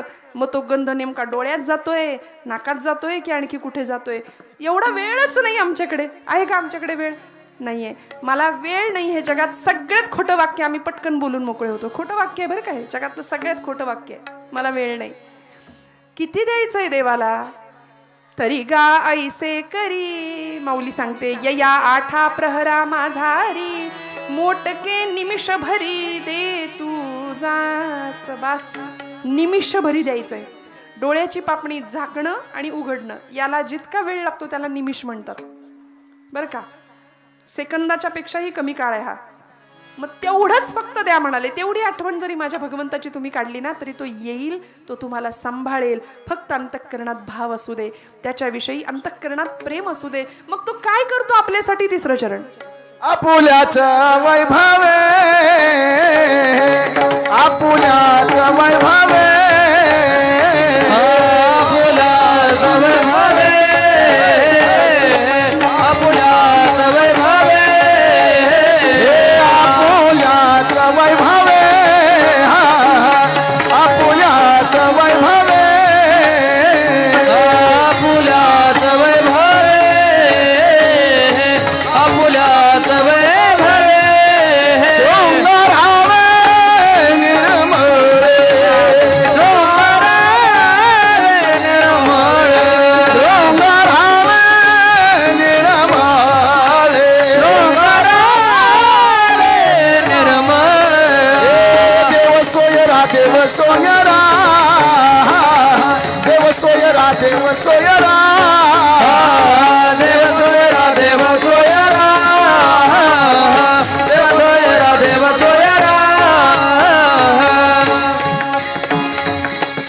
आपुल्या वैभवे शृंगारावे निर्मळ. भगवंत इतकी काळजी घेतो की तुमचं आमचं वैभव किंवा शोभा वाढवतो, शोभा होऊ देत नाही. अर्थ कळला मराठी भाषेचा तर बघा. त्यामुळे भगवंताला आपलं म्हणणं फार गरजेचं आहे.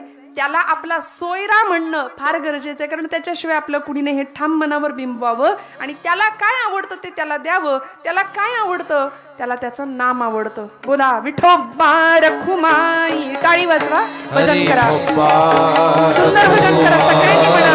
विठोबा रखुमाई. बोला बोला, आवाज येऊ द्या सगळ्यांचा. विठोबा रखुमाई. विठोबा रखुमाई,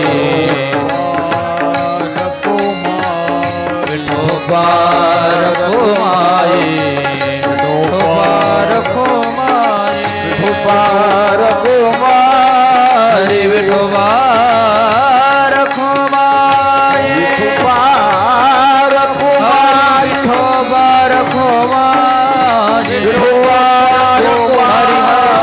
विठोबा रखुमाई, विठोबा रखुमाई, विठोबा रखुमाई, विठोबा रखुमाई, विठोबा रखुमाई, बोला बोला, विठोबा रखुमाई. टाळी टाळी. विठोबा रखुमाई. हात वर हात वर, टाळी करा. विठोबा रखुमाई. विठोबा रखुमाई. बोला बोला, विठोबा रखुमाई. विठोबा रखुमाई, हरि विठोबा रखुमाई, हरि विठोबा रखुमाई, हरि विठोबा रखुमाई, हरि विठोबा रखुमाई, हरि विठोबा रखुमाई, हरि विठोबा रखुमाई.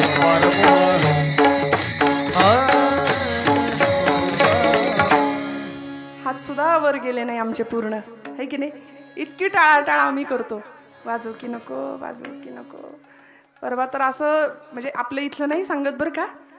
आमचं स्वभाव आहे, आम्ही नारदांच्या गादीवर असतो ना. देवर्षींचा काय गुण आहे, इथलं तिकडे, तिकडचं इकडे. त्यामुळे आम्ही इथलं तिथे कधीच नाही सांगत. पण आपण सगळे अत्यंत सुंदर कीर्तन ऐकताय, नाम सुंदर घेताय.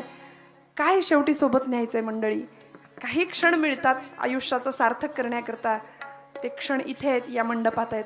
त्यामुळे मोकळ्या मनाने आणि मोकळ्या गळ्याने घ्यावं. उगीच आपला आम्ही आपलं विठोबा रखुमाई जोरात म्हणणार आणि असं नाही. अशी लबाडी देवाला कळते. त्यामुळे मोकळ्या मनाने गायचं, मोकळ्या आनंदाने. वारीमध्ये माणसं आजारी पडत नाहीत. दगड काट्या कुट्यातनं, पावसातनं, उन्हातनं, चिखलातनं तुडवत नाचत जातात की नाही. कुठलं टॉनिक घ्यायला लागतो, पण मस्त तब्येत ठणठणीत राहते की नाही.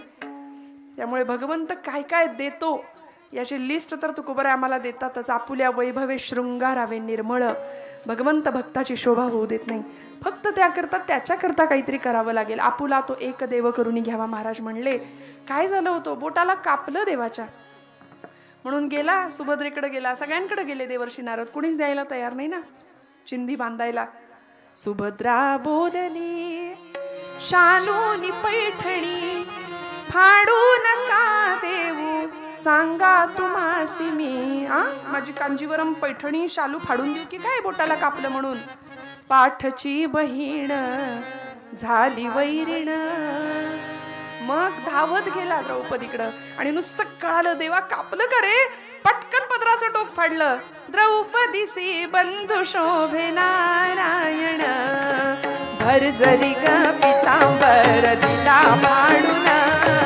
भर जरी ग बारीक बारीक वाजवा, बारीक वाजवा.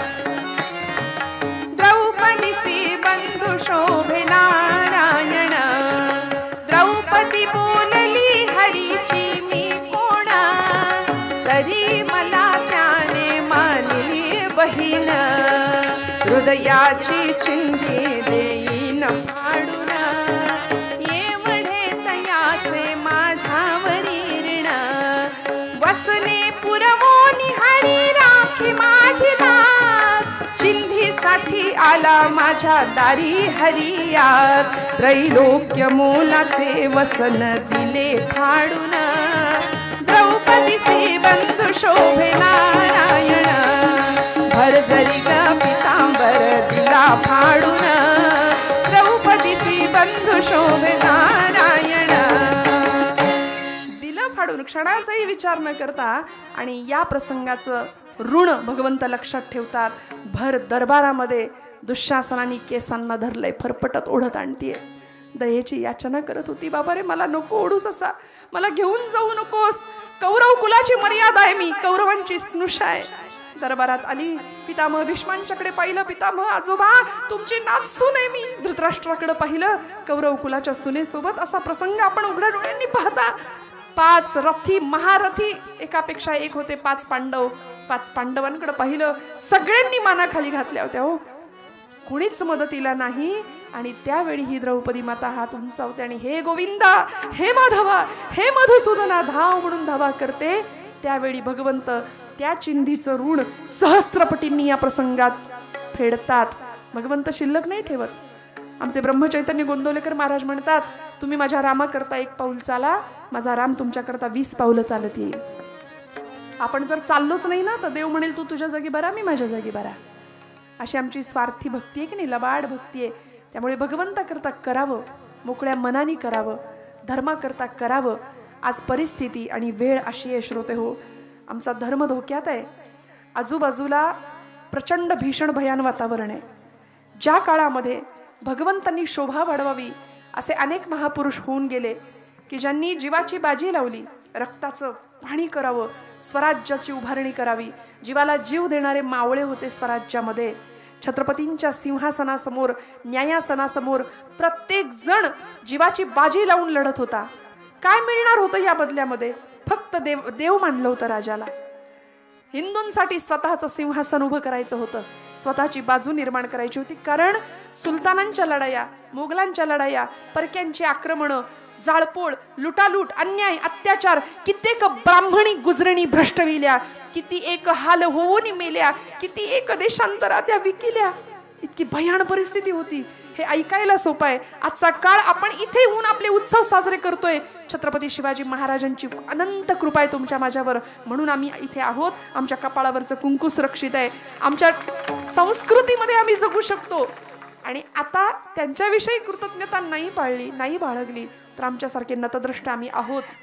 जिथं वेदशाळेतला वेद, देवळातला देव, स्त्रीचं शील, तरुणांचा पराक्रम, वृद्धांचं जीवन, हे सगळं सुरक्षित राहावं याकरता घाट घातला होता. म्हणून तर मंदिरं सुरक्षित होती, देव सुरक्षित होते. सामर्थ्य आहे चळवळीचे, जो जो करील तयाचे, परंतु तेथे भगवंताचे अधिष्ठान पाहिजे. म्हणून तर सैन्याचा जागर सुद्धा हर हर महादेव होता हो. का भीषण परिस्थिती होती. आमच्या घरातल्या बाया बापड्यांना डोळ्यासमोर ओढत आणून अब्रू लुटताना बघण्यापलीकडे इलाज नव्हता. इतकी अंधाराची परिस्थिती होती. पण या काळामध्ये अशी ठिणगी पेटली स्वराज्याची आईनं बाळाच्या डोळ्यामध्ये स्वराज्याचं दिव्य स्वप्न पाहिलं. या देशातल्या बाया बापड्यांच्या पदराला वस्त्राला हात घालणारा जर नराधम जन्माला आला तर रांझ्याच्या पाटलाचा जसा निकाल राजांनी केला होता ना, स्वराज्यासमोर आलेला पहिला खटला होता तो. पुण्यापासून अगदी जवळ असलेलं रांझे नावाचं गाव, त्या गावचा पाटील होता बाबाजी भिकाजी गुजर पाटील. सकाळची वेळ 150 मावळ्यांना घेऊन राजे निघाले होते.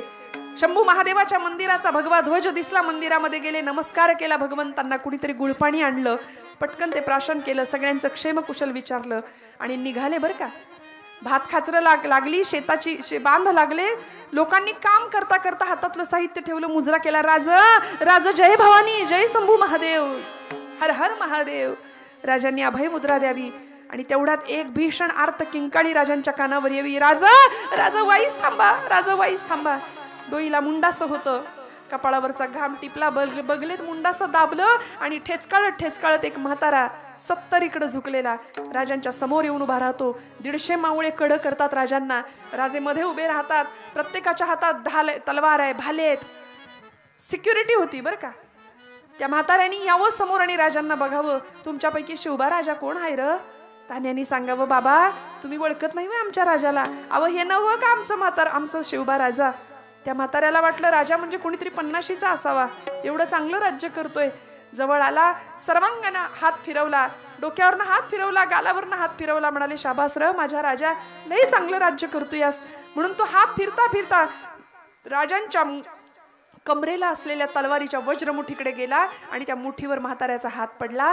खरकन वितभर तलवार बाहेर आली आणि सगळ्यांनी म्हाताऱ्याच्या पोटाला, छातीला, पाठीला भाले लावले. अरे आमच्या राजाच्या जीवावर उठतोस वय म्हणले. तो म्हातारा म्हणाला, नाही र, माझं सगळं आयुष्य राजाला मिळू दे. राजा तुला कोण र मारतो? मरायचंच आहे तर तुझ्या तलवारीनं मरावं म्हणून तलवार उपसत होतो. एखादं मातीचं ढेकूळ जसं पाण्यात विरघळावं तशी त्या व्यक्तीची अवस्था झाली होती. स्पुंदून रडत होता. शिवबा राजांनी सगळ्यांना बाजूला केलं. त्या आजोबांना खांद्याला धरून उठवलं. म्हणले, म्हातार बाबा, आजोबा काय प्रसंग आलाय? स्वराज्यात तुम्हाला मरावंसं वाटतं? आम्ही 16 वर्षाचे आहोत, आम्ही लहान आहोत. तुमचं मार्गदर्शन आम्हाला हवंय. माझ्या आईचं मार्गदर्शन मला मिळतंय, यासाठी आम्ही स्वराज्याचा घाट घातला. सांगा तुमच्यावर असा कुठला प्रसंग आला तुम्हाला मरावंसं वाटतं? त्या म्हाताऱ्याने आपली कर्मकहाणी सुरू केली. तो म्हणतो, राजा माझं एक पोरग आहे अक्षय तुझ्यासारखं. मला म्हणतं राजाच्या सैन्यात जायचंय. पण मी म्हटलो, तू जर राजाच्या सैन्यात गेला तर म्हाताऱ्याच्या पोटाला तुकडा कोण देईल? म्हणून पोरग नको म्हणत असताना मी त्याचं लग्न लावून दिलं. राजा, नक्षत्रासारखी पोर माझ्या घरात सून म्हणून आली, माझी लेक म्हणून आली. अक्षी पंगत घातली होती, सगळं गाव जेवायला घातलं. गावचं पाटील सुद्धा आलं होतं जेवायला. पाटील जेवायला बसले. पोरगी माझी पाटलाला लाडू वाढायला पुढे आली. मी म्हटलं, गावचं पाटील म्हणजे आपलं मायबाप, त्यासनी 2 लाडू तर वाढ. म्हणून पानामध्ये लाडू वाढायला पोरगी आली आणि पाटलाच्या मनातला रावण जागा झाला. राजा दुर्योधन जागा झाला. एकदा का माणसाच्या मनात रावण जागा झाला ना की तो आपपरभाव विसरतो. माझी पोरगी रोज पाणवठ्यावर जायची. मला सांगायची, बाबा पाटील माझ्याकडे वाकड्या नजरानं पाहतात. मी सांगायचो, पोरी पाटील म्हणजे आपलं मायबाप, कुणाच नाही तक्रार करणार, काळजी करू नको. पण एका दिवशी पाटलांनी विश्वासघाताने तिला बदनाम केलं. राजा, असा मलिन देह पतीच्या संसारात नेण्यापेक्षा रातोरात डोहात उडी टाकून तिने आपलं जीवन संपवलं. दुसऱ्या दिवशी सगळी माणसं पाणवठ्यावर जमली. मी माझे बैल जोडी घेऊन गेलो होतो. बघितलं तर राजा पाणवठ्यावर काहीतरी तरंगत होतं. तो देह दुसरा तिसरा कोणी नव्हतो, माझी पोरगी होती, माझी सून होती. राजा, पोराला वेड लागलं. अरे याच्यापेक्षा मोगलाई लईच बरी. हे ऐकलं मात्र आणि तळपायाची आग मस्तकाला गेली राजांच्या. आणि सांगितलं, तान्ह्या, पाटलाला संध्याकाळच्या तासाचे टोल पडण्याच्या आत मुसक्या बांधून घोड्यावर उलट टाकून लाल महालाच्या चौकात आणा. 16 वर्षाचं वय होतं माझ्या राजाचं, 16 वर्षाचं. आजोबांना सोबत घ्या, लाल महालाच्या चौकात आणा. आणि त्याच दिवशी तान्हाजी मालुसरे तलवारीची मूठ दिंडी दरवाजावर आपटली. पाटील हायसा का घरात? पाटील मस्तीत होता, मशगुल होता. अरे हा, आम्ही राजाला मानत नाही म्हणे, आम्हाला बादशाहनं वतनदारी दिली, आम्ही बादशाहचे गुलाम, आम्ही वतनदारी दिली, बादशाहने आम्हाला वतन दिले, आम्ही त्याला राजा मानतच नाही म्हणले. 2-4 हात झाले. तानाजींनी पाटलाला उलट घोड्यावर टांगलं, मुसक्या बांधून आवळून लाल महालाच्या चौकात उभं केलं. म्हातार बाबा शेजारी आहेत. न्यायासनावर राजे बसलेत. किती वय आहे? फक्त 16. स्वराज्याच्या समोर आलेला पहिला खटला मी तुम्हाला सांगते श्रोते हो. पहिला खटला काय होतं? न्यायासन. आता जर अशी केस झालीच एकतर ती केस उघड येत नाही. मला भाटे काकांनी सांगितलंय काय घडतायत घटना या आजूबाजूला. मला सांगा, आम्हाला सावध होण्याची गरज आहे की नाही? आज आमची पोरगी संध्याकाळ झाली आणि घरात नाही आली, तर आई बापाच्या काळजाचा ठोका चुकतो की नाही मला सांगा? का? मर्यादेपलीकडचं जीवन आपण पाहतोय. मग तुम्ही आम्ही आई वडील म्हणून काहीतरी जबाबदाऱ्या आहेत, काहीतरी धर्मशिक्षण देण्याची गरज आहे. एवढ्या एवढ्या लहान पोरींना जर आम्ही कमी कपडे घालायची सवय लावली ना, तर ती पोरगी मोठी झाल्यानंतर कधीच अंगभर कपडे घालणार नाही. लिहून ठेवा माझं वाक्य. तिला सवय लावली आपण. 4-5 वर्षाच्या पोरींचे कपडे अंगभर का नाही आम्ही घालू शकत? छान व्यवस्थित तिला केस बांधून राहायला शिकवू शकतो की नाही? धर्मशास्त्र सांगतं मोकळ्या केसांवर पिशाच्य बसतं. ऐकून ठेवा, परत विचारू नका, ते नंतर अभ्यास करा, आपण वाढवा. पण हे सगळं आम्ही जर आपल्या पद्धतीने जपलं नाही धर्मशास्त्र, तर आम्ही सुजाण कधी होणार? धर्मशिक्षण घरातनं देण्याची गरज आहे. छत्रपतींना लहानपणापासून कंसाला मारणारा कृष्ण शिकवला होता, रावणाला मारणारा राम शिकवला होता जिजामाऊलींनी. सांगितलं होतं, राजा तू असा खेळ खेळ, मर्दांसारखा हातामध्ये तलवार घे, तू तसा वीर होशील का, जमवनी मावळे गडी का, रणी वधावया देश शत्रूचा मेळा. बाळा, अशी अंगाई आईनं गावी लेकरासाठी. तो काळ होता, विलक्षण काळ होता. शिवबा राजांचं पहिलं न्यायासन 16वं वरीस आमच्याकडे कसं असतं? 16वं वरीस वाटलंच मला, एवढं बोलून सुद्धा तुम्ही उत्तर देणार मला. आता घरी जाऊन आपली दृष्ट काढायची छान. 16वं वरीस आता काय बोलाल? 16वं वरीस मोक्याचं आहे, लक्षात घ्या. टर्निंग पॉइंट आहे तो आयुष्यातला. धोक्याचं कसं म्हणता तुम्ही? झाल्या म्हणी भरपूर झाल्या, आता बास, पुन्हा पुन्हा नाही बोलायच्या. जो जिता वही, हेच ते म्हणू नका, तेच मी सांगतेय. आता कशाला 1000 वर्षापूर्वी तो लुटेरा आला होता, ते फुटकं येऊन आमच्या इथलं सगळं घेऊन जायचे प्रयत्न त्यांनी केले. आक्रमणं झाली. इथलं सोनं, इथलं ताग, इथला नीळ, इथलं लोखंड, लाखोंच्या संख्येत पुस्तकं जाळली आमची या लोकांनी. नालंदा तक्षशिलासारखी विद्यापीठ 6-6 महिने पुस्तकं जळत होती. श्रोते हो, ऐकून ठेवा. इतकं ज्ञान होतं आमच्या भारतीय संस्कृतीमध्ये. लॉर्ड मेकॉले नावाचा शिक्षण तज्ज्ञ भारतात आला इंग्रजांच्या बरोबर. त्याला कळलं की भारतावर राज्य करायचं असेल तर इथली शिक्षण व्यवस्था बदलली पाहिजे. म्हणून आज आपण जे शिक्षण घेतो ना, SSC बोर्ड असले, CBSE, ते सगळे इंग्रजांचं आहे.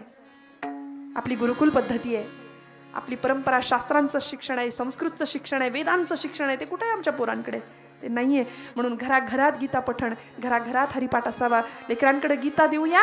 कोर्टात जाऊन भविष्यात गीतेवर हात ठेवण्याची पाळी त्याच्यावर कधीच नाही येणार, कधीच नाही. वेळेत देऊया गीता हातात, वेळेत हरिपाठ देऊया हातामध्ये. त्यामुळे इतकी श्रीमंती. आता जो जिता वही सिकंदर नाही, जो जिते वही छत्रपती शिवाजी महाराज, जो जिता वही महाराणा प्रताप, जो जिता वही राजा विक्रमादित्य, जो जिता वही पृथ्वीराज चौहान. भरपूर मोठी लिस्ट आहे, काय वाटेल ते घ्या. नाही त्यांचं गुणगान गायचं. आणि मग छत्रपती सिंहासनावर बसतात, आपल्या आईकडे पाहतात. आई साहेब, स्वराज्याच्या समोर आलेला पहिला खटलाय, तुम्ही निकाल द्यावा. आऊसाहेबांनी नजरेनीच खुणवलं, राजा विसरलास? रामाने रावणाशी जो व्यवहार केला, कृष्णाने कंसाशी जो व्यवहार केला, तो तू याच्याशी कर. बास, निकाल मिळाला होता.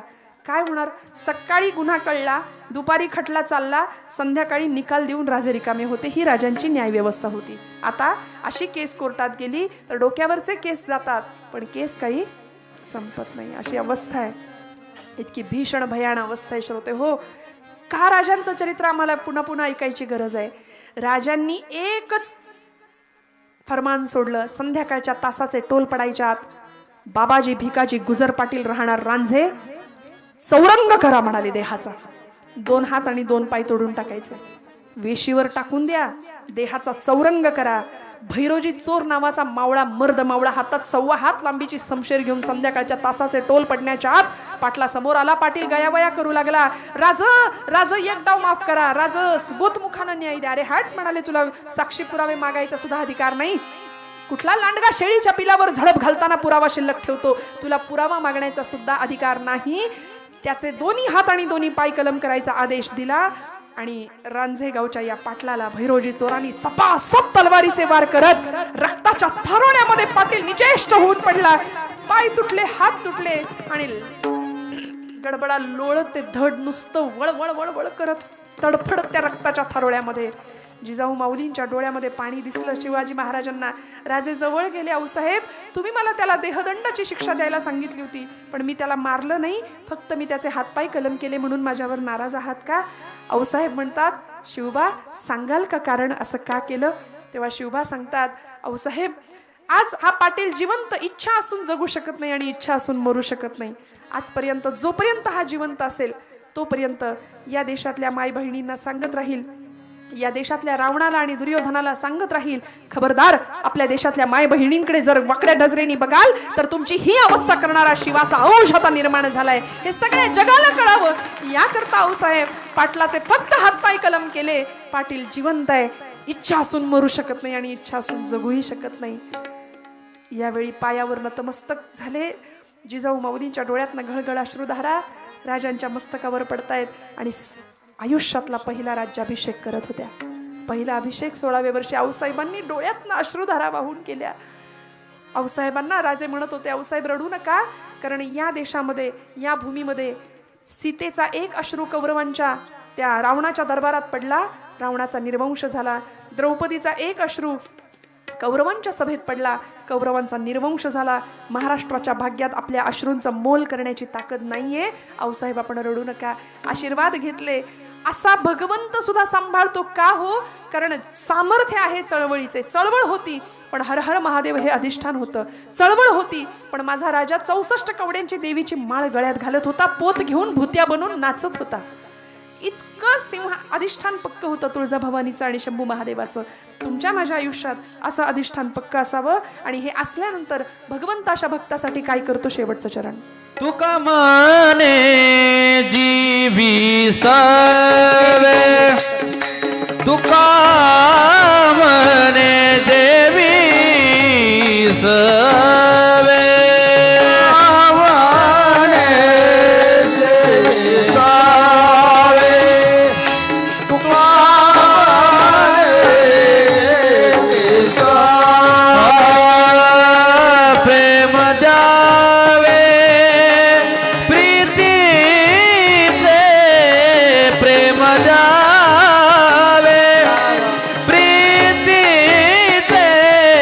देव सोयरा, देव सोयरा, देव सोयरा, देव सोयरा.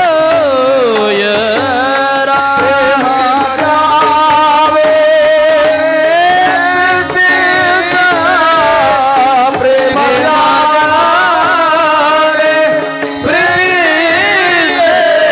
देव सोयरा, देव सोयरा, देव सोयरा, देव सोयरा.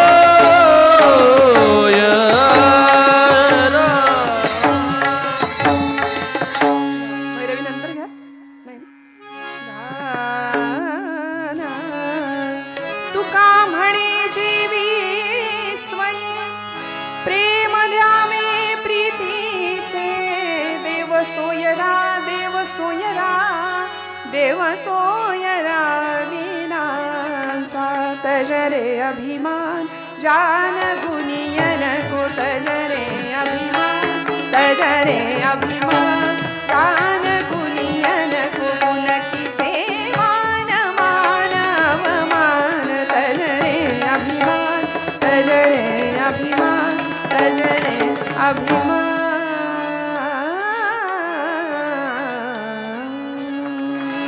तुका म्हणे जेवी सवे, प्रेम द्यावे प्रीतीचे. भगवंताला प्रेम देऊया, प्रीती देऊया.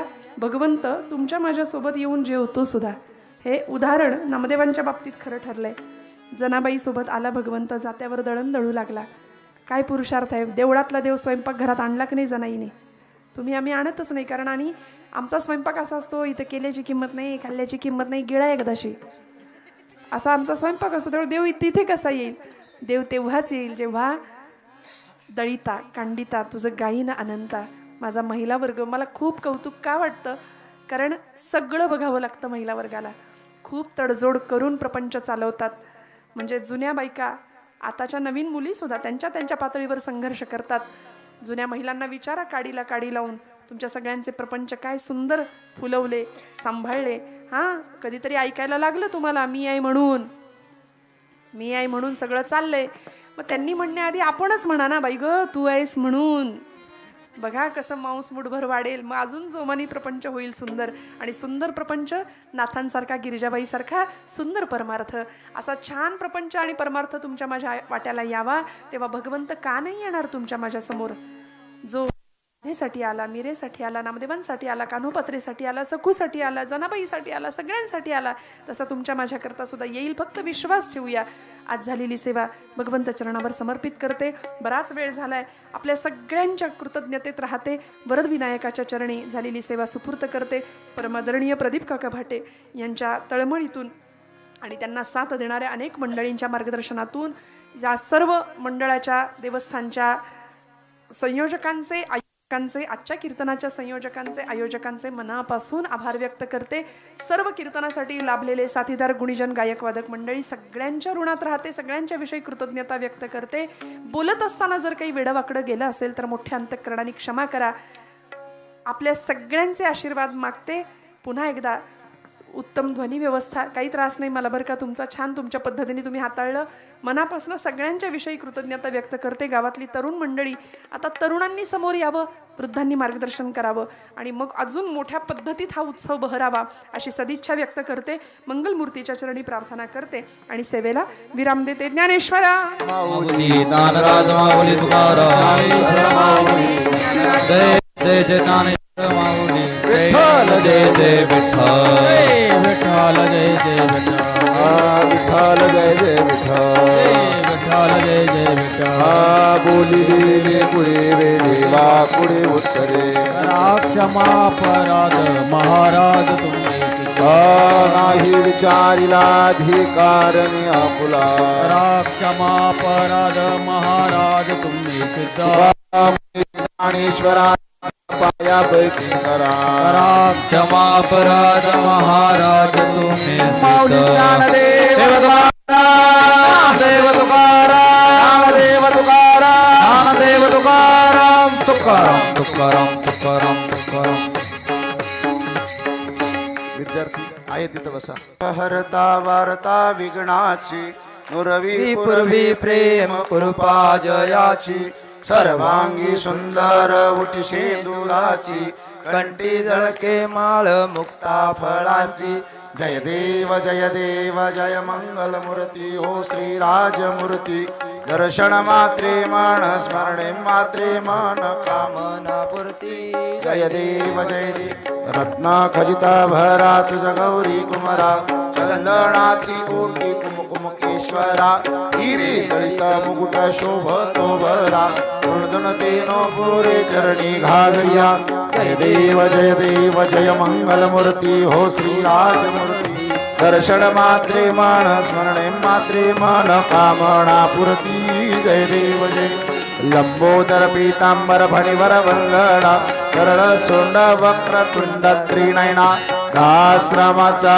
वटपाई सदना संकटी पावावे निर्वाणी रक्षावे सुरवर वंदना जय देव जय मंगल मूर्ती हो श्री राजमूर्ती दर्शन मात्रे मन स्मरणे मात्रे मन कामना पूर्ती जय देव जय घालीन लोटांगण मंदिर चरण डोळ्यान पाहिन रूप तुझे प्रेम आलिंगन आनंद भोजन भावे वाळीन म्हणे नमा त्वमेव माता पिता त्वमेव बंधु सखा त्वमेव विद्या द्रविण त्वमेव सर्वं मम देवते कायेन वाचा मनसेन्द्रियैर्वा बुद्ध्यात्मना वा प्रकृति स्वभाव करोमि यज्ञं सकल परस्मै नारायणाय समर्पयामि अच्युतं केशवं राम नारायणं कृष्ण दामोदरं वासुदेवं श्रीधरं माधवं गोपिका वल्लभं जानकी नायकं रामचंद्रं हरे राम राम राम हरे हरे हरे कृष्ण कृष्ण कृष्ण हरे हरे हरे राम राम हरे हरे हरे कृष्ण कृष्ण कृष्ण हरे हरे. गणपती बाप्पा मंगल मूर्ती माता की हिंदू धर्म की